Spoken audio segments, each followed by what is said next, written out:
आप सभी को जय मसीह की गुड इवनिंग।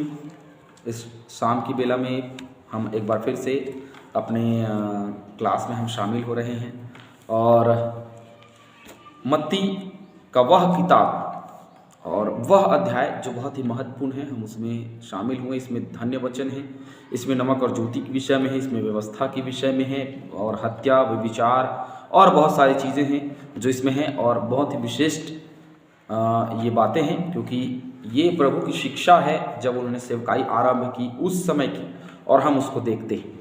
चलिए आज हम मत्ती उसके 5:27 से 30 के बीच में जो बातें हैं हम उसको आज देखने वाले हैं, जहाँ लिखा है तुम सुन चुके हो कि कहा गया था वे विचार ना करना, परंतु मैं तुमसे यह कहता हूँ कि जो कोई किसी स्त्री पर कुदृष्टि डाले वह अपने मन में उससे व्यभिचार कर चुका। यदि तेरी दाहिनी आंख तुझे ठोकर खिलाए तो उसे निकाल कर फेंक दे, क्योंकि तेरे लिए यही भला है कि तेरे अंगों में से एक नष्ट हो जाए और तेरा सारा शरीर नरक में न डाला जाए। यदि तेरा दाहिना हाथ तुझे ठोकर खिलाए तो उसको काट कर फेंक दे, क्योंकि तेरे लिए यही भला है कि तेरे अंगों में से एक नष्ट हो जाए और तेरा सारा शरीर नरक में न डाला जाए। निर्गमन 20:14 व्यवस्था 5:18 में आज्ञा दिया गया था कि विचार न करना, तू विचार न करना, ये आज्ञा है। 10 आज्ञाओं में यह भी एक आज्ञा है। निर्गमन 20:14 और व्यवस्था 5:18 में ये लिखा हुआ है तू विचार न करना। पर प्रभु यीशु मसीह ने इसको मैं सोचता हूँ कि प्यूरिफाई किया इसको। इसमें एक मैं सोचता हूँ कि बड़ा ही अच्छी बात यहाँ पे प्रभु यीशु मसीह ने रखी, इसको प्योर किया, शुद्ध किया, यह कह करके कि जो कोई किसी स्त्री पर कुदृष्टि डाले वह अपने मन में उससे व्यभिचार कर चुका। अब बात हो रही थी कि तू व्यभिचार करे, मतलब तेरा किसी और स्त्री के साथ में पारस्परिक संबंध हो, शारीरिक संबंध हो। लेकिन यहाँ पे जो बात हो रही है वो केवल पारस्परिक संबंध, शारीरिक संबंध का नहीं है। यहाँ पे सीधी सी बात है, अगर देख लिया और देख करके मन में विचार कर लिया, और कुदृष्टि का मतलब ये होता है कि कहीं गलत नजर से देख लिया किसी स्त्री को, तो वो क्या हो रहा है, वे विचार के श्रेणी में आ रहा है। ये प्रभु यीशु मसीह का नीति वचन में हम जाएंगे, कुछ वचन हम देखेंगे जल्दी से। नीति वचन 6:25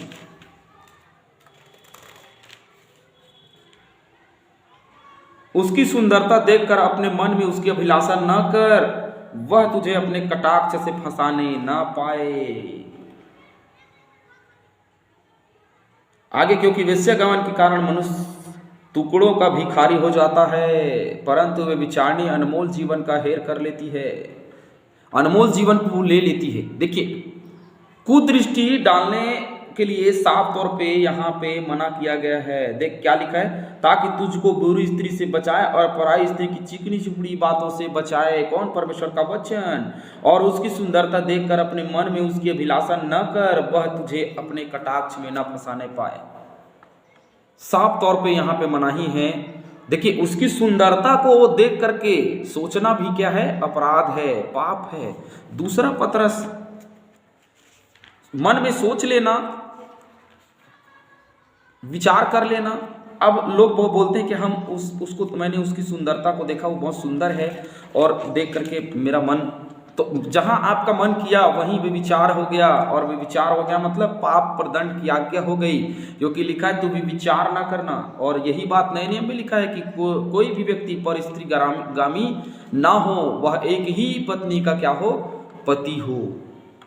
दूसरा पतरस 2 अध्याय का 14 पद, उनकी आंखों में व्यभिचार बसा हुआ है और वे पाप किए बिना रुक नहीं सकते। वे चंचल मन वालों को फुसला लेते हैं, उनके मन को लोभ करने का अभ्यास हो गया। वे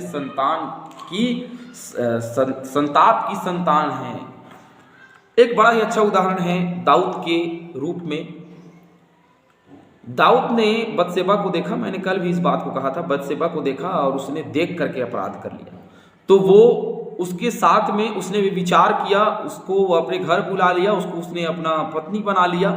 वो पाप बाद में हुआ, लेकिन जब उसने सोचा, जब उसने देखा, उसे नहाते हुए जब देख लिया, तो वहीं से पाप उत्पन्न हो गया और वह व्यभिचारी हो गया और परमेश्वर ने उस पर दंड की आज्ञा रख दी। तो कुदृष्टि डालना भी व्यभिचार है। किसी की सुंदरता को देख करके मन में लालच ना पैदा करें और इससे बचे रहें। कोई भी स्त्री हो या कोई भी हमारी बहनें हों, उसको देख करके क्योंकि हमारे घर में भी बहनें हैं, हमारे घर में भी हमारी माँ है और सबको उसी के समान समझना है। हम किसी और को देख करके कुदृष्टि करें और किसी के क्योंकि देखिए, मैं ये नहीं कहता कि बहुत जगहों में गलतियां होती हैं, लेकिन मैं ये कहता हूं अगर हम खुद अपने आप को जब रोक सकते हैं, जब हम खुद अपने आप को परमेश्वर के वचन से ढाल लेते हैं, तो हमारे अंदर में इतनी, यूसुफ को देखा आप लोगों ने, यूसुफ से हम सीखते हैं कि यूसुफ को पोतीफर की पत्नी जो है कैसे उसको फंसा रही थी, तो वो वहां से भाग गया, है ना। बहुत सुंदर रानी है ना, बहुत सुंदरता उसकी, बहुत सुंदर थी वो, और उस रानी ने उसको पाना चाहा, उसके साथ में भी विचार करना चाहा, तो वहां से चला गया। क्यों? क्योंकि वो परमेश्वर का भय मानता था। तो जो कोई परमेश्वर का भय मानता था, बहुत सारे लोग यह भी बोलते हैं कि ये छोटे छोटे वस्त्र पहनना गलत है। देखिए, वो पहन रहे हैं, वो तो पाप कर ही रहे हैं, लेकिन अगर हम देख करके उनकी सुंदरता को, उनके खुलेपन को, उनके नंगेपन को देख करके अगर हम बड़ा ही आनंद ले रहे हैं और आनंद लेकर क्या सुंदर है ऐसा कह रहे हैं, तो मन में सोच लेना भी विचार की श्रेणी में आ जाता है। 29वें पद में बहुत अच्छी बात लिखी है, यदि तेरी दाहिनी आंख तुझे ठोकर खिलाए, क्योंकि आंख ही है, अगर आंख नहीं रहेगा तो उसे निकाल कर फेंक दे, क्योंकि तेरे लिए यही भला है कि तेरे अंगों में से एक नष्ट हो जाए और तेरा सारा शरीर नरक में न डाला जाए। देखिए, कुछ वचन है जिसको हम पढ़ेंगे। पहला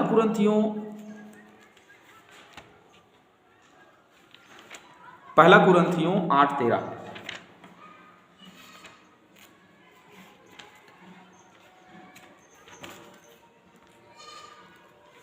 तो वे भी पहला कुरिन्थियों 8, इस कारण यदि भोजन मेरे भाई को ठोकर खिलाए, तो मैं कभी किसी रीति से मांस न खाऊंगा, न हो कि मैं अपने भाई के लिए ठोकर का कारण बनूं। देखिए, परमेश्वर का वचन बिल्कुल स्पष्ट है कि कहीं ऐसा ना हो कि कोई तेरा अंग, कोई सा भी अंग, नीचे क्योंकि पैर के विषय में भी लिखा है, तेरा दाहिना हाथ के विषय में लिखा है, तो उसे काट करके फेंक दे।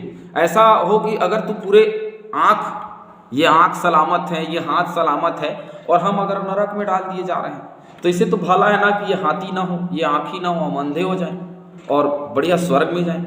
जो कि यहाँ हम अंधे होकर जीवन बिताते हैं या लूले होकर के जीवन बिताते हैं, पर ये हमारा जीवन बिताना व्यर्थ नहीं है, हम स्वर्ग जाएंगे। और अगर आँख है और हाथ सब सही सलामत है, जैसे कि आप मेरा देख रहे हैं, सही सलामत है, और अगर मैं विचार करूं, पाप करूं, और विचार करके, पाप करके, अपने हाथों से अपराध करके अगर मैं नरक के आग में डाल दिया जाऊं, तो मुझे कुछ लाभ ना होगा। कोई प्राण की हानि उठा करके कुछ लाभ प्राप्त नहीं कर सकता। दूसरा कुरिन्थियों 6:3,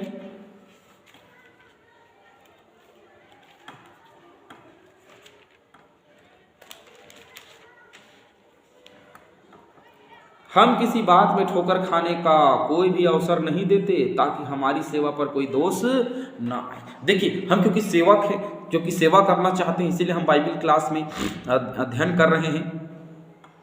तो मैं सीधी सी बात बता देना चाहता हूं कि कभी भी ये जो अवसर है वो शैतान को कभी ना दें, और ठोकर खाने का किसी भी तरीके से अवसर ना दें, क्योंकि ठोकर अगर हम खिला देते हैं तो बहुत बड़ी बात हो जाती है। अगर हमारे जीवन से परमेश्वर के विरुद्ध में कुछ कार्य हो जाता है तो लोग हमसे ठोकर खा जाते हैं। तो ठोकर ना खिलाएं, परंतु हम अच्छे से परमेश्वर के साथ में बने रहें। इसी का 11:29 को भी देख लेंगे हम। दूसरा कुरिन्थियों 11:29, किसकी निर्बलता से मैं निर्बल नहीं होता, किसी की निर्बलता से मैं निर्बल नहीं होता, किसके ठोकर खाने से मेरा जी नहीं दुखता। बहुत ही देखिए, मैं किसी की निर्बलता से मैं बिल्कुल भी निर्बल नहीं होता, मैं बिल्कुल भी रुकता नहीं, क्योंकि देखिए, निर्बलता, अगर कोई अंग प्रदर्शन कर रहा है तो वो उनकी निर्बलता है, और उनकी निर्बलता को देख करके अगर हम निर्बल हो जाते हैं,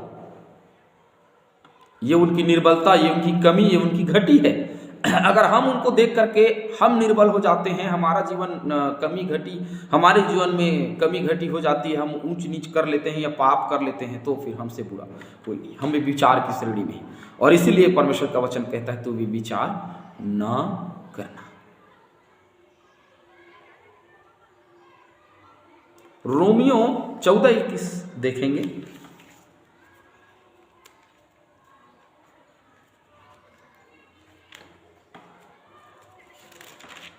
रोमियो 14:21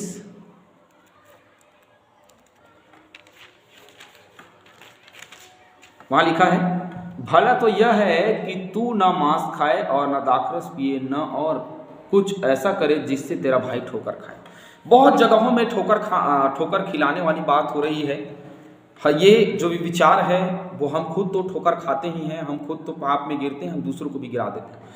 तो कभी भी, क्योंकि ये मन में सोचना भी वे विचार की श्रेणी में आता है, इसीलिए कभी भी अपने माताओं और बहनों को देखें तो सभी को अपने माता और बहनें की तरह आदर करें, इज्जत दें।